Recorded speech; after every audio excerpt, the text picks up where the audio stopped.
Good morning. Good morning to everyone out there. It is Friday, August 7, and we are coming on the air with fallout from President Tinubu picking up the phone and calling the Osun State Governor Ademola Adeleke to tell him that he directed the EFCC to unfreeze the state's accounts, why Adeleke is still suing the EFCC for 2 billion naira. Plus, the terrifying moments inside an Air India flight when it dropped 300 feet midair on its way to Delhi from Phuket. 17 people were hurt here. And a devastating story from Uganda. One of its biggest footballers, David Owori, has died after being violently attacked by robbers. Reports say he pushed back when robbers tried to steal his cell phone. May his soul rest in peace. I'm Anieze Osakwe in for Oji Okpe, and this is What's Trending.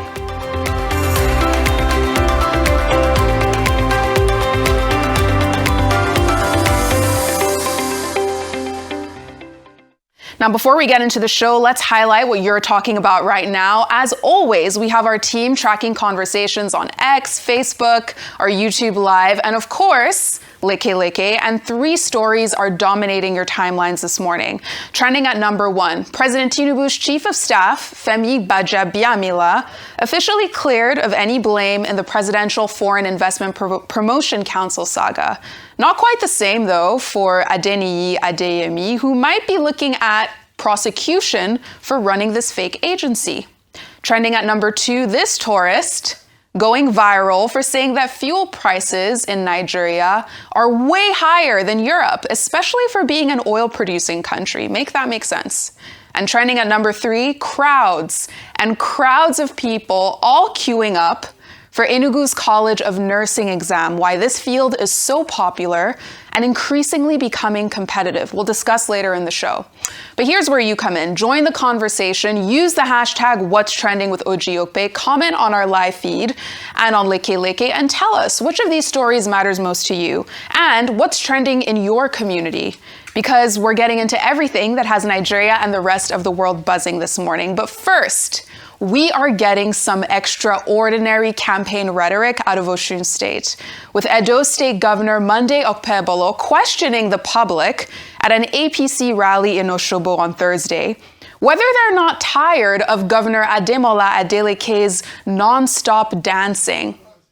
For Okpebholo, if he's spending so much time dancing, is the governor actually getting any work done? Let's see what he had to say. If somebody sign paper, he will dance. Are you not tired? For 4 years, this man has been dancing. Before he take breakfast, before he drink tea, he will dance. I was asking my friend, and I said, I can't even remember when I saw this man in our general meeting in Abuja. Before he even entered the plane, he will dance. Before he got there, we had closed. So he won't know what we are saying. He doesn't know the reality of today. If they bring money, chop that money from them, but don't vote for them.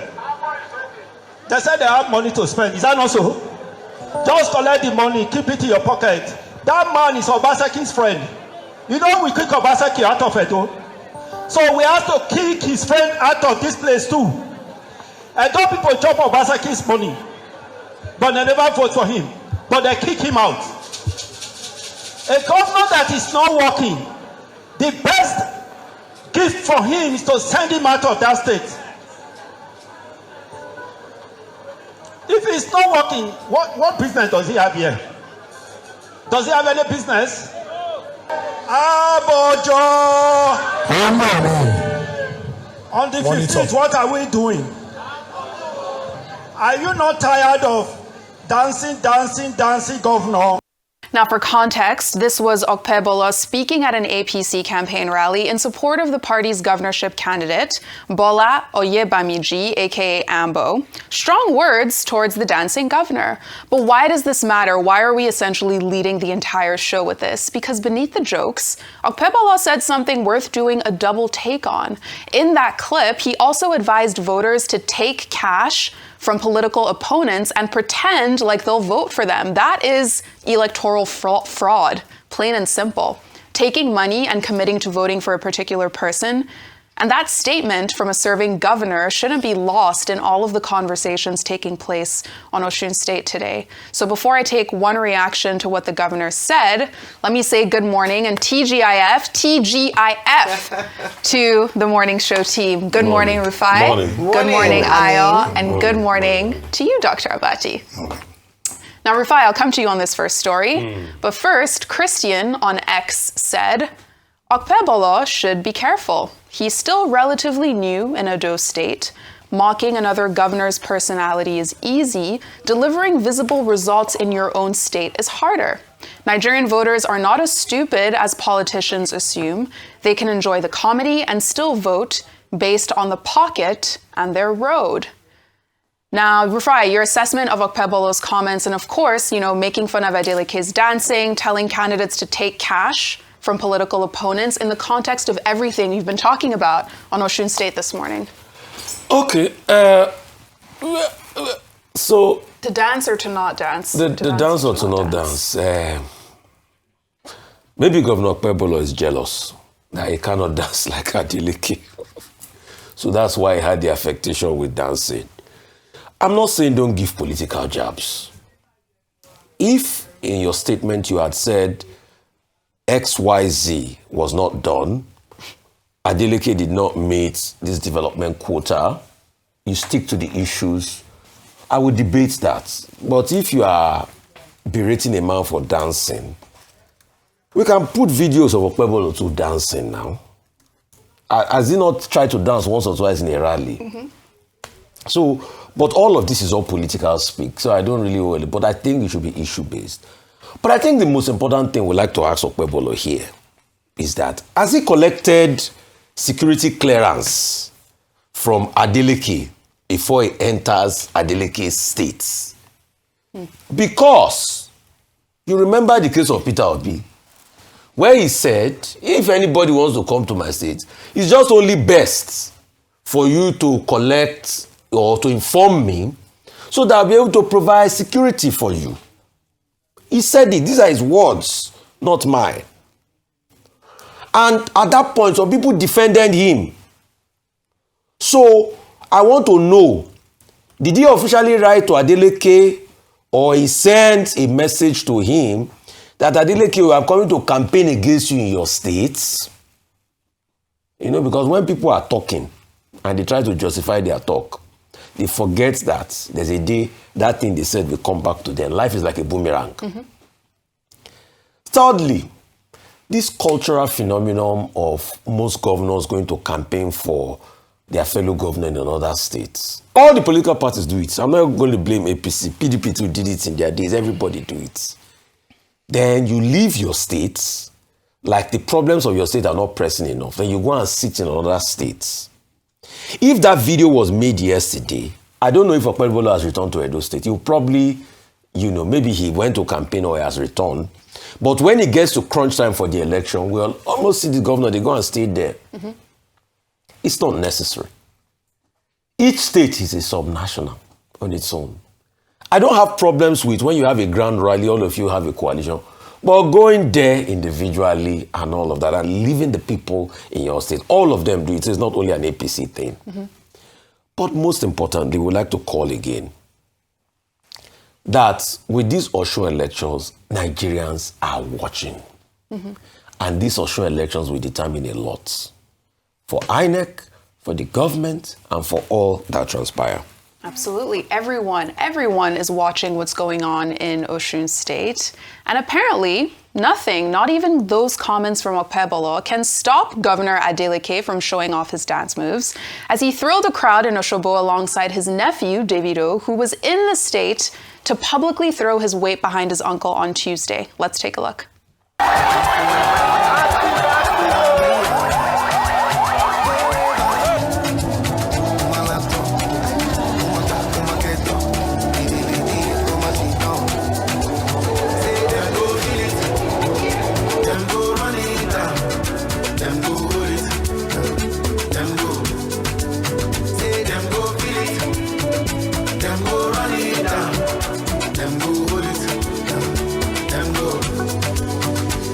To myself. got me feeling like a zombie. And she they shoot like Chuck Norris. The way she put that body down, you got me falling truly. Hi, y'all. This is just a dancing family. I mean, these videos are going viral on social media. People online love to see this. They're calling this a Davido takeover. And I think that there's also something people love about seeing the closeness of this family, because as we talk about every day, politics is brutal. But when you see, you know, a little move, maybe it lightens the mood. If what the people in Osun State like is dancing, they let the governor dance on. If music should be the food of love, you know, but the truth is that there is credence to both sides. I believe that where critics, it's not just Governor Okpebholo who's criticized the Governor Adeleke for over dancing, if there's ever a word like that.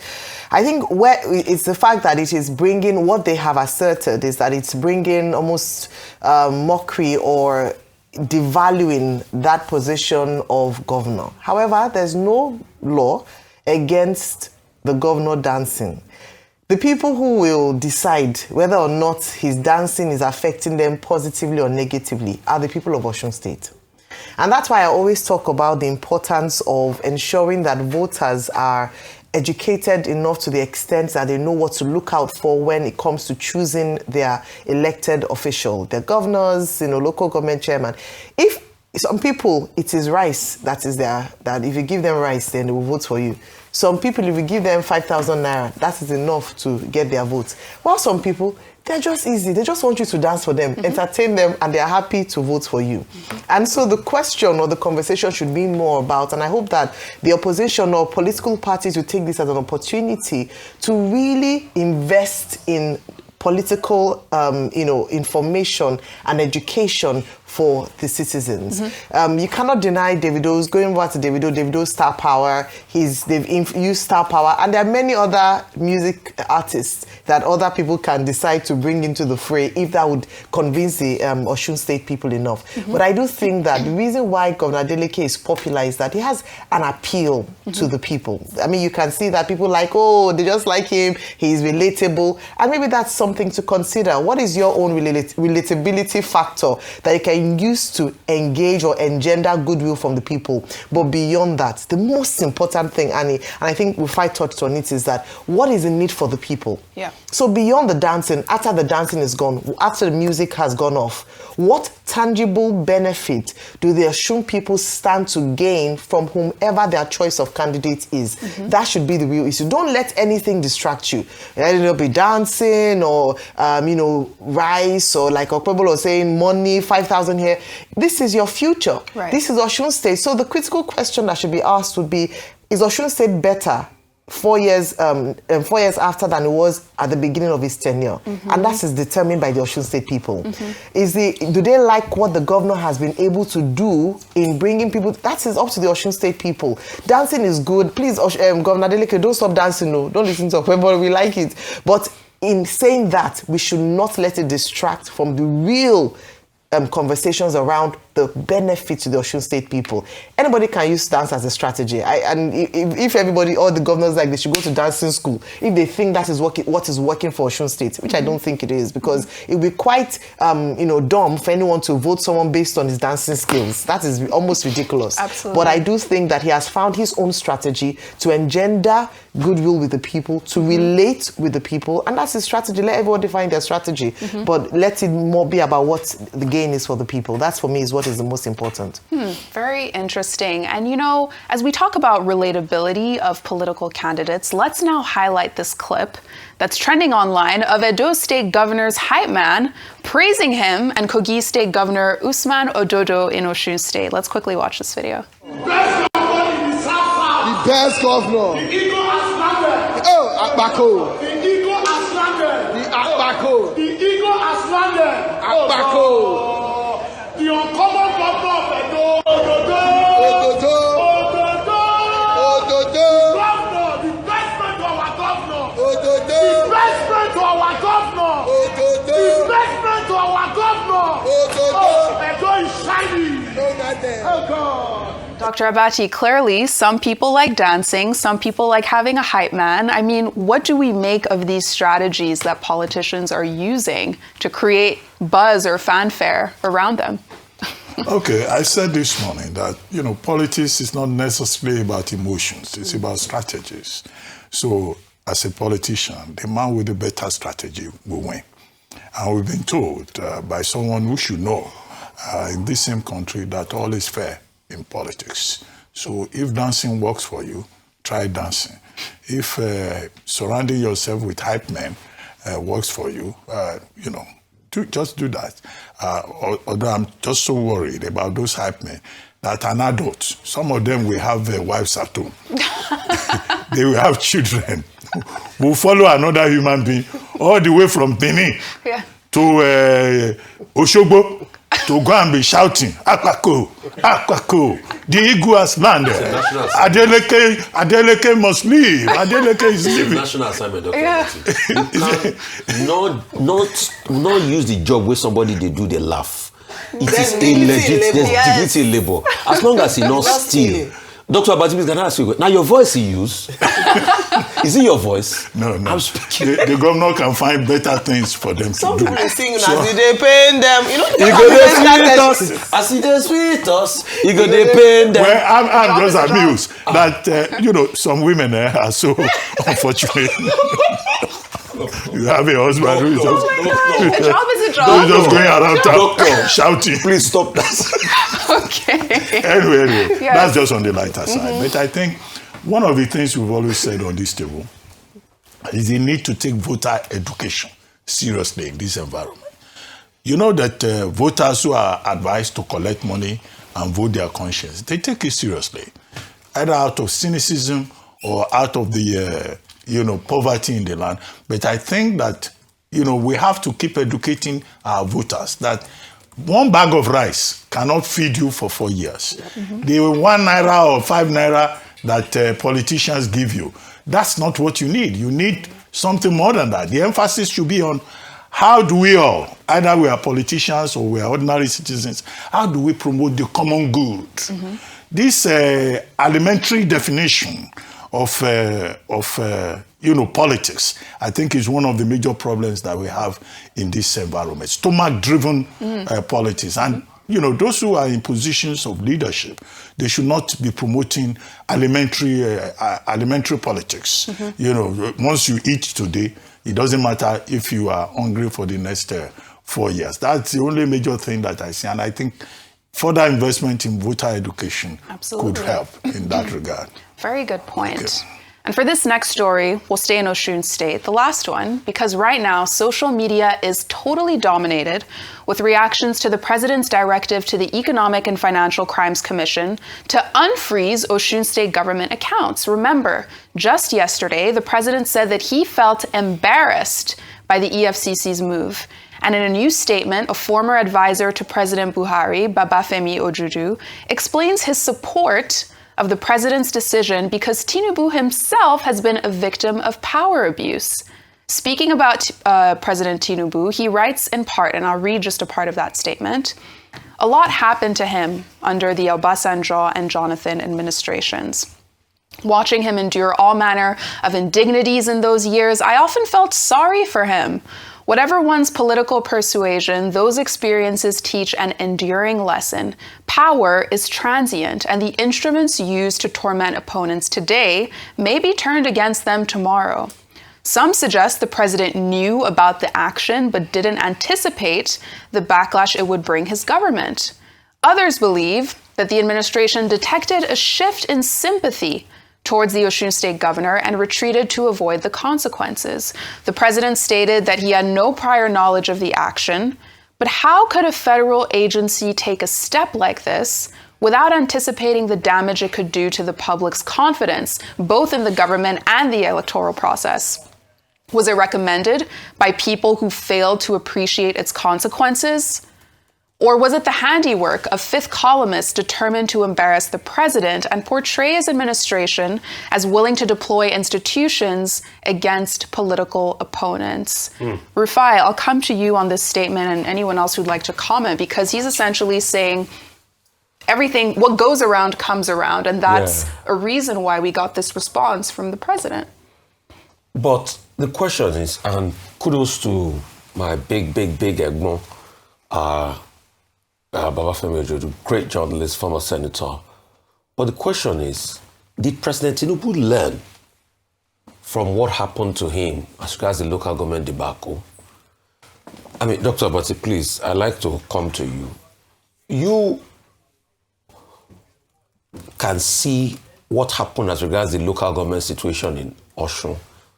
The federal intervention in that matter, did it look like somebody that learned when his own experience happened many years ago?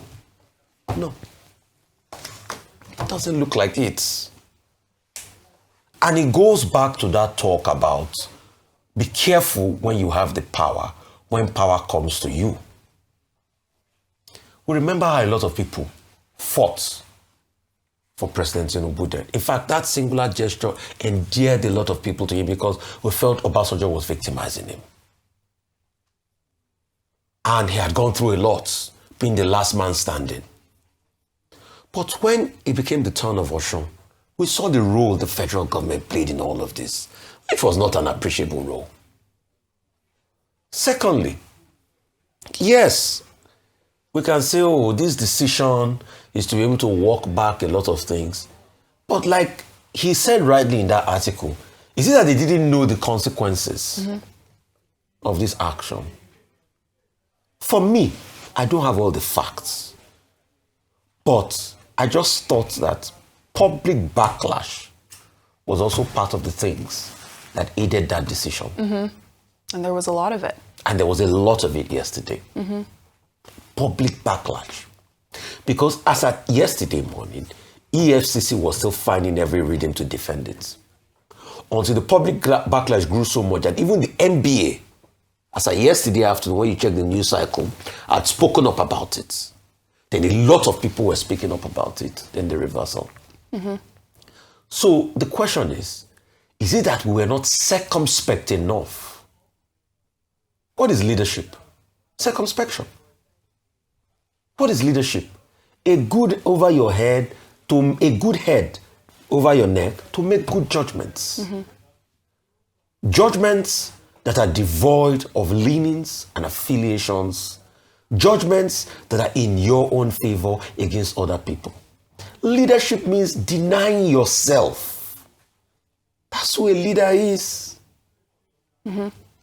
Leadership means dying on your sword for the benefit of other people.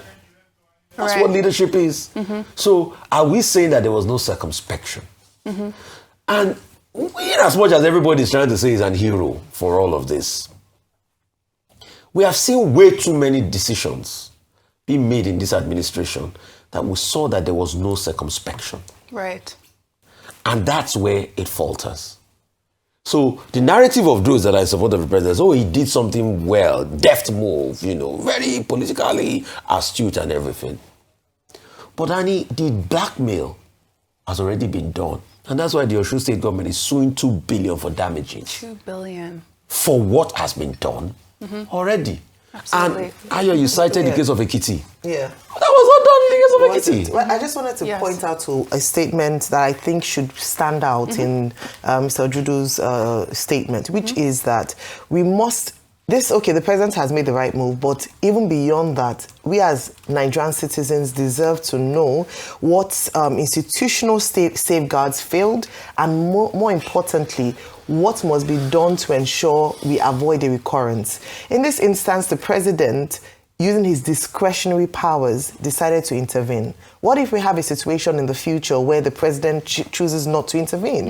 And we have EFCC coming a few days to elections, taking on this kind of, making this kind of decision. So we're not saying, and I think I need to make it clear, that when investigations are ongoing, that people, if there's any need to, take action by the EFCC, because we need to support the efforts of the EFCC to take action, it ought to be done. But when it has a coloration of political interference, then it raises other questions. So how do we prevent this from happening in the future? Because this was an executive intervention. What if the executive in the future decides not to intervene? Doesn't happen. And then, Dr. Abati, I don't know if you want to quickly comment on this story as well. Well, I already commented on this earlier on in the day. And I am of the view that the president also has a responsibility because the buck stops at his desk, to intervene if he sees that there is something that is likely to heat up the polity. And that is why he signed the statement himself. He didn't assign it to any spokesperson. Yeah. So he took responsibility. Right. And I said, he's not questioning the investigative powers of the EFCC. He made it clear that it's the timing. Just 10 days to an election. And it's about optics. Right. And that's why, people are saying, this must be politically motivated. EFCC should not get involved in politics. But as for the steps taken by the EFCC, nobody has been able to say what they have done is illegal. But the optics is what people criticize. And the president has stepped in now. Whatever investigation, whatever details they have, they can keep investigating. If there is need for subsequent action later, it's up to them to decide. But the president is saying this is heating up the polity. And as a head of state, I have a responsibility to act, as I said earlier, as a circuit breaker, a political circuit breaker. Yeah, Dr. But I want to learn, please. I thought somebody here said that there had been a Supreme Court ruling against EFCC freezing the account of a state. Or there had been a Supreme Court ruling against, like, a federal government freezing the account of a state. I was the one that said it. You said Judgment, it. December 10, 2004. I didn't say EFCC. No. The judgment was in the matter of the additional 37 local governments that the Lagos State government, under the watch of President Tinubu, Governor Tinubu, as he then was, created. And then the federal government kicked. And the then President Obasanjo, said they should freeze the accounts of Lagos State. And Lagos State went to court. The matter at the Supreme Court decided December 10, 2004. That was when the Supreme Court said, no, the federal government of Nigeria cannot freeze the accounts. So let's make what was then decided was that Lagos State government was not given additional funds for those 37 administrative units, as they later called them. So they still get the allocation for 20 local governments and then share it. What I wanted. Yeah. So by inference, the EFCC is an agency of the federal government, right? Is it not? Yes, it is. So by inference, if the Supreme Court said the federal government, the executive arm cannot freeze account of the state, by inference, is that not a judgment that also extends to the EFCC? The issue here is that even if you are going to do anything in terms of restriction, it can only be by order of court. You can't take an arbitrary decision. In the case of the Lagos State government, at that time, it was just like an executive directive. Don't pay them money. Okay, we can. We have to. The EFCC. The EFCC is saying under section 7 sub 6 and under section 34 of the Establishment Act. They have a 72-hour window to impose a restriction. So they didn't get an order of court. No, they can do it from the enabling act. It says they can do it yesterday, provided that window. And the president this morning also said, they should go back to the same court. I said you want to say the president of Nigeria is lying. Don't go that far. Don't say that. Because the president was very clear. Okay. The decision was still taken against the order of court because they used the caveat based on their own establishment act. 72 hours. So I think the one question, just for that's the point I wanted to make, is that Dr. Abati, that Supreme Court ruling that you cited in the Lagos State and federal government case, would it affect the Establishment Act of the EFCC that enables them to freeze an account for 72 hours? No, the facts of the case are different. Okay, so just wanted to check. I think we can discuss this. Let's reopen the facts of the case. Okay. We don't have time. We do not have time. A lot of other topics. Thank you for that. Thank you for that. All right. Earlier we were discussing how Davido was in Osun State. And as we talk about celebrities heading home, let's head to Benue State, where in an emotional moment, the legendary Nigerian musician Tubaba, born Innocent Idibia, made a personal visit on Wednesday to Otukpo-Nobi, one of the communities devastated by a deadly attack by terrorists last month. Let's take a look.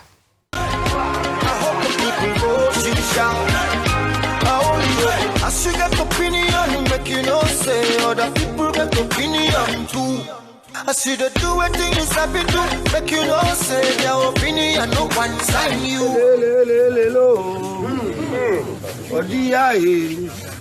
Ekuma Okelagum, abu one more lecture and just wagisi patais.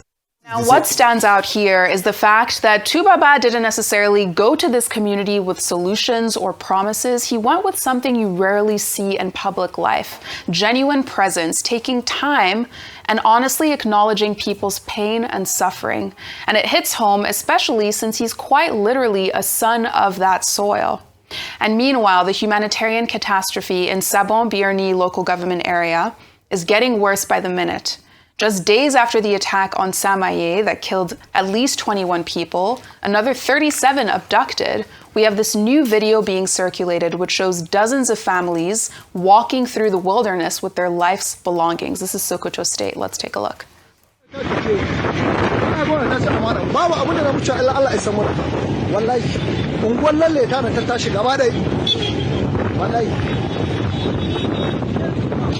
wallahi an ci amanan mu an ci amanan mu wallahi an hana mu na rashin ga yunwa ga rashin tsaro to shin da wannan namu shi wallahi mun ba gwamnati da Allah mun batta da Allah wallahi mayan wa sai Allah ya san mu da gare ku maciya amana azzalumai wallahi kuna can kun kwanta da ku da iyalan kula ya alau mu ko ga muna kun sake mu muna tawon gararan ba mu wallahi sai Allah ya san mu da waga gwamnati ta jihar Sokoto ta cuce mu ta yaudare mu wallahi ka duba dan mutun na haka ta hakan dan mutun. The level of trauma that thousands of people have faced as a result of displacement, surviving a terrorist attack as well, is unthinkable. And if it feels like we've seen these videos before, it's because we've seen a lot of mass displacements across the country. All of these videos, and we have, a multi-box of showing, people in different parts of the country taking matters into their own hands. But the question is, where are all these people in these videos going?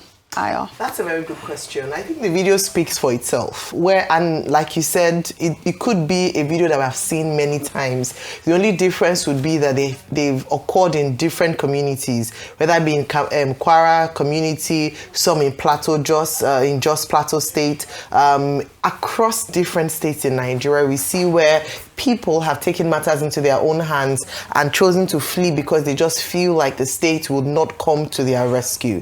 And it's a wake-up call, again, to the government, because the government has failed. We're still talking about resettling people who are currently in IDP camps, and we're adding more to those numbers. This should be, since you talk about political season, one of the key debate areas for anyone who would want to lead this nation. That what are we going to do to ensure that Nigeria does not become a nation of refugees, where we have many refugees living in their own country but unable to stay in their communities because there's no guarantee of safety? Mm-hmm. So that is a big, big question for anyone. And it's not just at federal level, even subnationals. We often talk about the responsibility of governors to their people, resettling of their people, building homes, and, ensuring that people are supported to restart their lives again, especially people who have lost their livelihood based on terrorist attacks. Mm-hmm. Now, going back to Two-Face Idibia, this is the power of celebrity culture, celebrity influence that is, used, whereby a celebrity can use the massive influence to advocate, to lobby on behalf of their people, to raise awareness about issues that are going on in the society. When it comes to insecurity, nobody is immune. Nobody is, there's no life that is exempted. If you're not affected, somebody that is affected, a family member, whether immediate or, extended, that's affected by insecurity. That is why everybody, irrespective of political leanings, must speak out against this and demand for accountability from governments to ensure that everybody in Nigeria feels safe and that people can actually make their livelihood, not based on the fact that terrorists have taken over or prevented them from going to their farms or going to work or making a living for themselves. This is something that if we all don't stand up against, we'll just wake up, blow up in our faces one day. Nobody is immune. So for those who are arguing on social media, my person versus reverse person, are not focusing on the issues and what the person has to offer the people, this is what you're going to get at the end of the day. Absolutely. And, every day we always talk about insecurity or violence and the different iterations and forms that it can take on, which leads us to our next story, which has generated hundreds of thousands of views online. Because in this clip, a group of police officers are seen held at gunpoint in a car as they're ambushed by a group of men. Now, in the clip, one of the officers, identified as David Bako, says he works at the police headquarters in Imo State. Let's take a look. Okay, wind the motor down. Say me wind it down. Command you to wind it down. Command you to wind it down. Wind it down. I said wind it down. Okay, I said I will do without command. I will do without command. 081. What is your name? David. David. 081. Look at this. 3075. His number. Look at David. He's an officer. 081. He's an officer. I can't want to leave him. I can't get him now. Look at him. This is Ipenson. This is an officer. As of now, we have yet to see an official statement from the Imo State Police Command, but this is impunity at the highest level. To threaten a gun at a group of officers, then film the entire encounter is shocking. The Nigeria Police Force and the Imo State government must respond and make it clear that attacking security personnel comes with consequences. And if we stay in Imo State, it comes as 4 police officers are in detention after a viral video that surfaced earlier this week of the state's police command violently shoving a man identified as Prince Will Chimaobi into the boot of a car. Let's see this video that had people talking all week.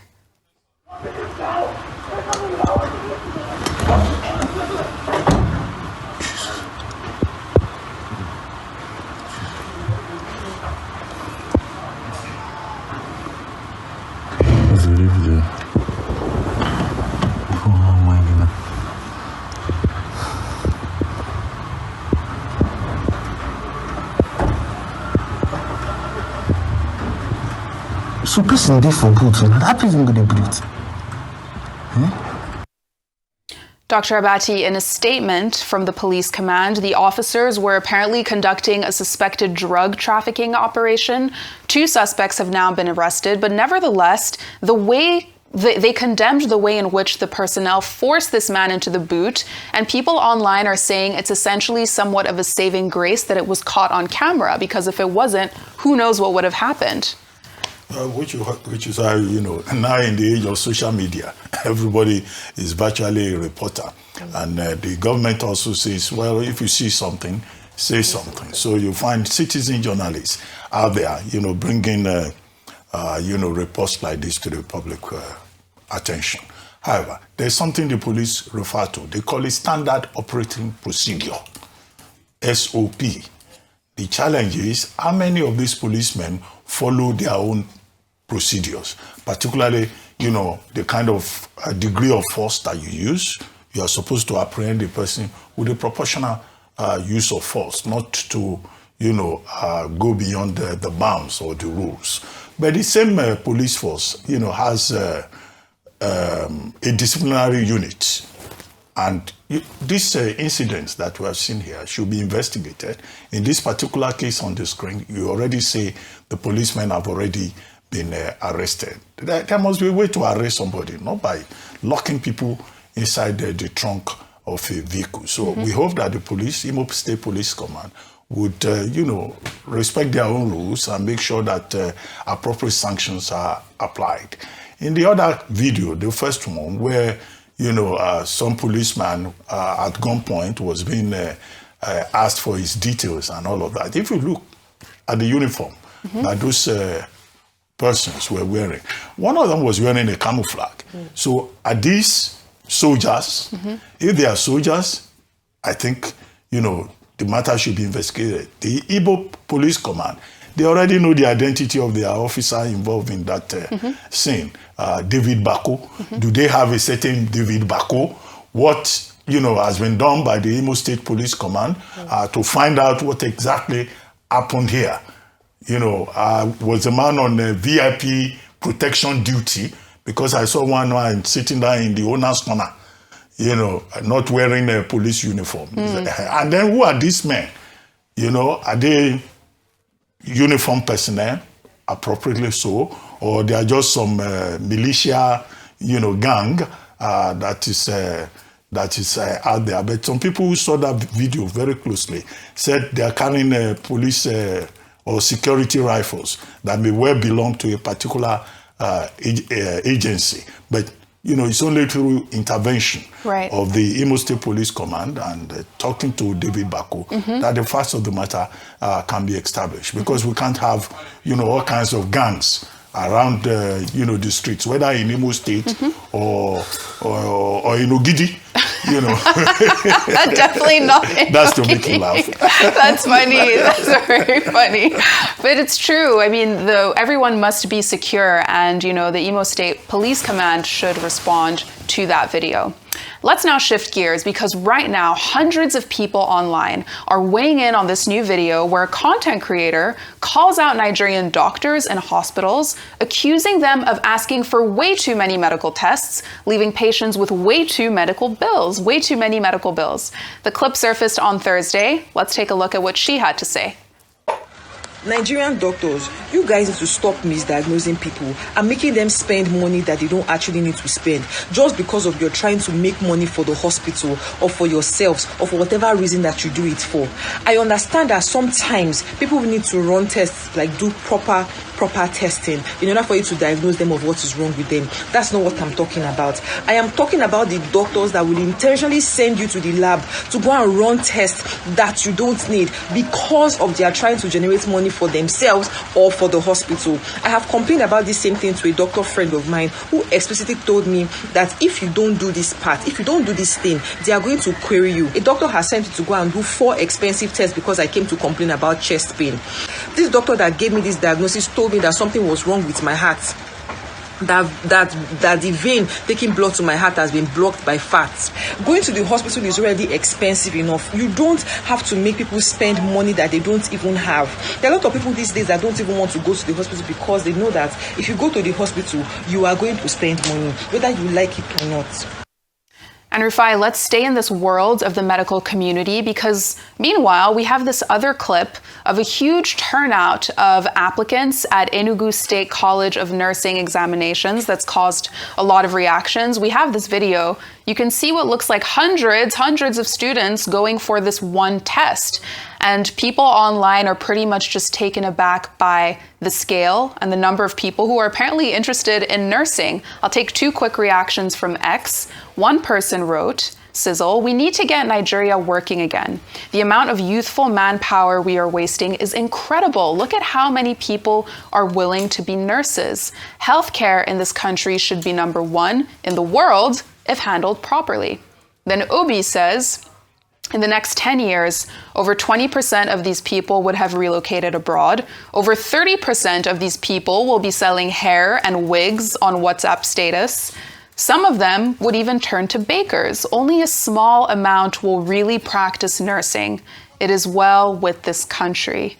The medical community, nursing and medical tests. So that's the collective scale of the economic problem we face, because everything is interwoven, it permeates into one another. Yes, I mean, the assertion that once a lot of these people get their medical degrees back here or the nursing degree, then they find way abroad. Yes, obviously, because the pay is marginally higher, than what they will get here, and the working conditions will be a whole lot higher. So definitely, it's mostly on their way out. I mean, if you go to the UK or America or Saudi Arabia, you're most likely to find a Nigerian doctor or somebody of Nigerian extraction be there with you. But how do we improve it? It's still the economic conditions. I mean, if things get a whole lot better, then we can do a whole lot more. I mean, I don't like to go memory lane to get to the point of getting emotional, but I have to go there. There was a point that University Teaching College, UCH in Ibadan, that is now in the news for not having power for a while before they finally fixed the power. Used to be about the 5th best healthcare center in the Commonwealth. So imagine the Commonwealth. We had Commonwealth Games recently. You know how many countries have participated there? In the entire Commonwealth, UCH used to be number 5. The royal families from the Middle East used to come for their medicals in UCH. UCH was so renowned that you had the likes of the Adeoye Lambos of this world. UCH gynecological, department was one of the best. In fact, Nigerian families, we had a doctor here that came from Duchess that was talking about the fact that I think his family grew up in Canada. The families abroad used to leave Canada and America to come and give birth here because of the quality of healthcare UCH had in that 70s. And that's how things were prime. But the question is, how did things change so much and deteriorate that you had nothing? And that you have a place struggling so much? It now goes back to the economic problem. It goes back to leadership. It goes back to other attendant problem. You now extrapolate that with the person saying that doctors are asking for 2 more tests. I'm sorry, I don't believe that narrative. Because it is the doctor's right to inquire. Again, and I also get her point of view. Her point of view is that the tests are expensive. Economic threshold to be able to pay for the tests are very high. But if you have a comprehensive healthcare package that covers most of these things, you know, having the test is not supposed to make your most payments come out of pockets. So it's because also most of the medical payments here are out-of-pocket payments. Even if you get the insurance coverage with the premiums, you might not really be able to cover a lot. Then you have to do this test, then it feeds back to you. And that's why she's complaining. I mean, in a country where the healthcare system works and you have a viable health insurance, it is not even you that will pay the money out of the pocket. The doctor will just write as many tests and investigation. And I do not think it's a bad thing for the doctors to be able to investigate, you know, and ask, I'm not clear about this, I want to be able to see this. But all of these things just go back to that Nigerian narrative. You know, I've also heard people that say, oh, the doctors will say, go to this particular lab because they have interest there and the likes and all of that. There's that mistrust and distrust. But the mistrust and distrust is also born out of the poor economic conditions and large level of poverty. So when I hear most of these complaints, you see, Annie, if Nigerians are in a country that work, we'll go to church and mosque less. The reason why you have an upsurge in religious activities is because the country is not working. I mean, imagine hearing the prayer points, oh God, let them give me a visa. In a country that works, you don't need to pray for something like that. Oh God, let me get a connection for somebody that will help me put my plights to government. In a country that works, you don't need those kinds of prayer that works. You know, you're Mr. Empirical fact. It's not only countries that are poor that you have an upsurge in going to. Some people just like the peace and serenity. No, the only outlier. It's just that. The only outlier. I've done the research. I don't talk with that fact. The only outlier is America. A prosperous, booming nation that church attendance level is on the increase. Because it's only America. Apart from America, check UK. Check Britain. No, UK has a different problem. Let me just add to this very quickly, because if I made a point about HMOs. But there's another argument for those who are following medical Twitter on X, where, by the way, the HMO, a doctor was complaining that, oh, maybe jocularly, that the government should ban HMOs because now everybody just comes to the hospital to use their services. So you can see that there's a mindset problem that we have in Nigeria, where the the poverty level makes you complain about the bills coming. And those who can afford HMOs, the doctors are complaining that you're giving them too much work to do because now you're coming for everything. So you can see that it's beyond, and also maybe the standardization when it comes to hospital complaints, and medical professionals who oversee actions of doctors have to play a role in this to ensure that both doctors and patients are protected. Let's neither of them complain about who is. But please do your test. So there are some investigations that you didn't see as necessary, but would unveil something that you never imagined. So please, that narrative is dangerous. Do those tests. Just a quick comment. Now, again, all of these tells us that government needs to invest more in the health sector. A healthy nation is a wealthy nation. Very good point. The second point is public enlightenment is important. Medical doctors are not pastors. They are not prophets. They are not into guesswork. They are scientists. The only way they can determine what is wrong with you is through diagnosis. And it's a scientific process. They need to investigate. They don't just look at you and say you have malaria. It's when they test you that they will. So, but many people think that doctors are like their pastors who can just look at you. It doesn't work that way. All right, it doesn't work that way. Please go and get your test. We have spiritual and get your test.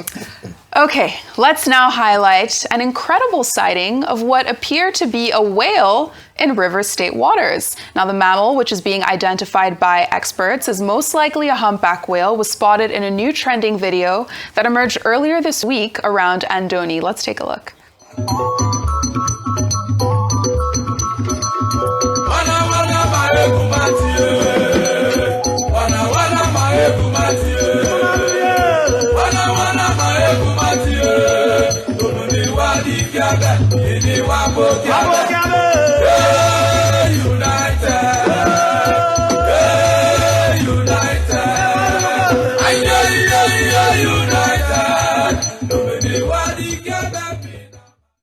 Cool, that's incredible. Humpback whales, which, we think it is, are actually known to travel around here to the Gulf of Guinea in warmer periods. And if you actually compare the tail of the mammal in the video with the tail of a humpback whale, it could be what we were looking at. So, we'll call our ecologists and marine biologists to investigate that one. Do you know the status of this whale? We now? don't. Hopefully, they should not do anything. Hopefully it's okay.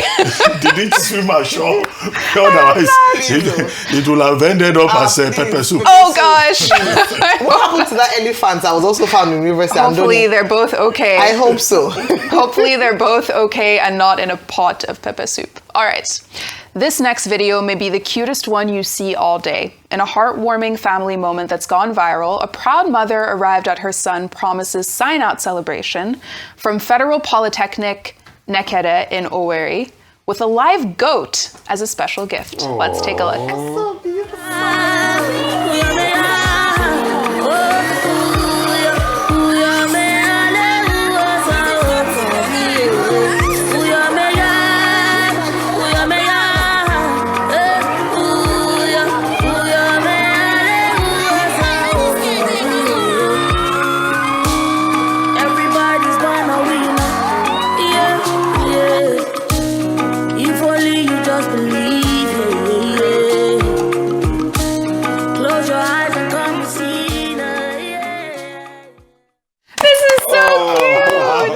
Prepared as soon and goat meat pepper soup.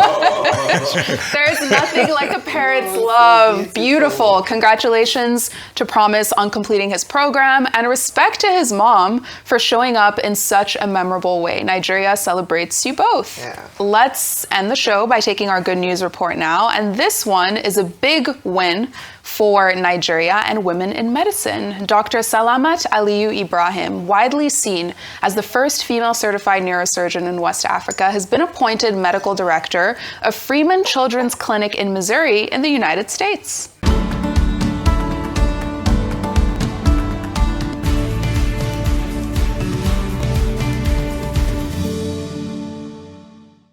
Born in Ilorin, Kwara State, Dr. Aliyu Ibrahim studied medicine at the University of Ilorin, specializing in neurosurgery. Now, this is a field that historically has almost been exclusively male, both globally and locally. She then served as a senior consultant neurosurgeon at the University of Ilorin Teaching Hospital, where she performed cranial and spinal procedures, establishing herself as one of the most prominent figures in Nigerian neurosurgery. She's trained at the University of Texas Medical Branch, the National Hospital Abuja, as well as Boston Children's Hospital, affiliated with Harvard Medical School.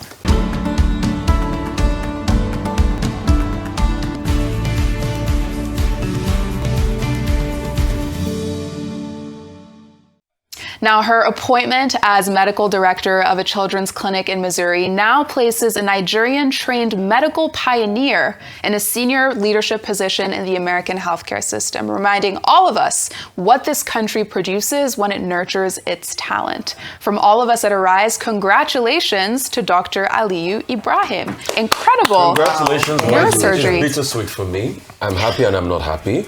Nigeria's lost another great neurosurgeon. My father had to use a neurosurgeon for a surgery when he had a tumor in his spinal cord while he was alive. I know neurosurgeons are not easy to come by. Shout out to Dr. Rabiu Taufik. Absolutely. And for us to lose another one, why are we excited that she's going to a better place? It's hard. For me. It's hard, but we still celebrate her achievements. And she's Nigerian. That's all I have for you on What's Trending today. Here in the background, we have Gratitude by Asake, because yes, we have made it to the end of the week and we are grateful for that. So thank you all for your great analysis, and What's Trending will be back next week. Thank you.